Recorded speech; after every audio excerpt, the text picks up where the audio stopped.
saya Angel Dwi Tanova Anjani dari Program Studi Pendidikan IPA kelas C dengan NIM 240305300016.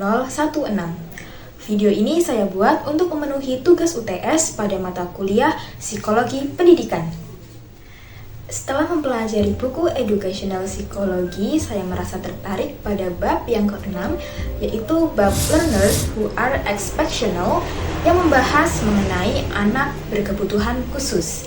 Jadi dalam beberapa waktu terakhir, seringkali saya jumpai anak-anak yang luar biasa energik, yang bicaranya sangat cepat, dan cenderung tidak mau diam. Nah, ternyata perilaku-perilaku tersebut yang sering dianggap sebagai kenakalan atau terlalu aktif menyimpan isu yang sangat serius di mata psikologi pendidikan dan kedokteran. Selain dari buku Educational Psychology, saya juga terinspirasi dari sebuah podcast yang dibawakan oleh Dr. Lucky dan Nikita Willy yang membahas tentang anak berkebutuhan khusus. Dijelaskan bahwa anak berkebutuhan khusus ialah anak yang memiliki keterbatasan pada fisik, mental, dan emosional yang secara signifikan dapat mengganggu pertumbuhan dan perkembangan mereka dibandingkan dengan anak seusianya. Dalam video kali ini, saya akan menganalisis mengenai anak dengan ciri Attention Deficit Hyperactivity Disorder atau yang seringkali kita kenal dengan sebutan ADHD.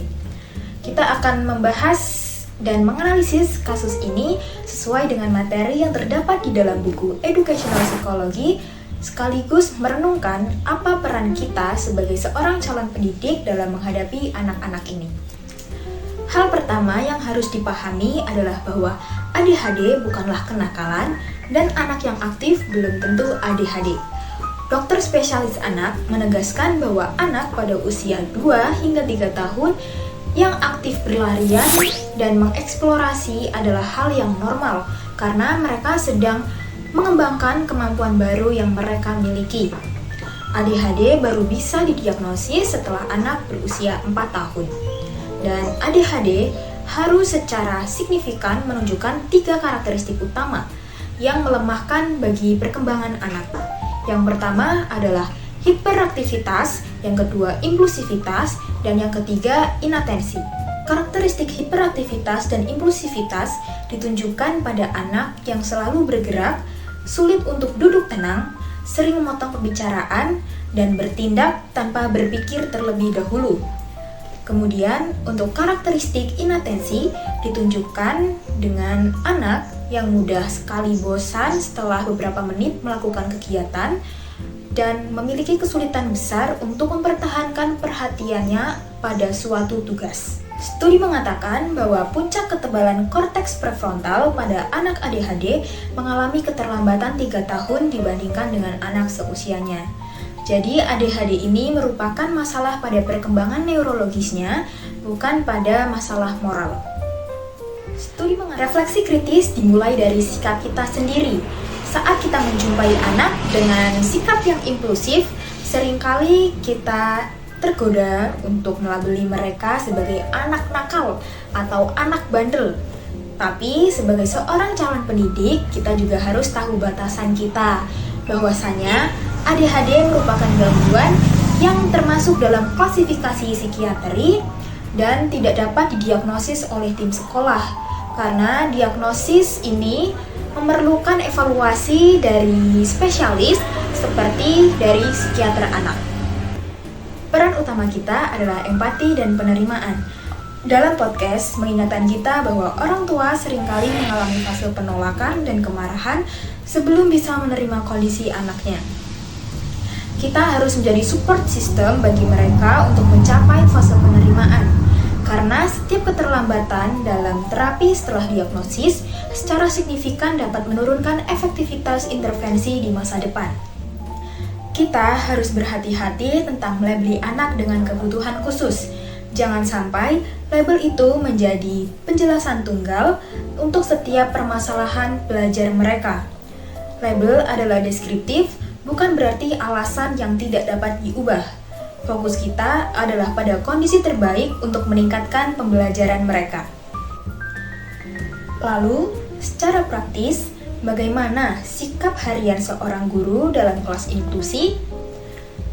Ini adalah kunci untuk mengimplementasikan individualis education plan pada anak. Pertama, konsistensi dan struktur.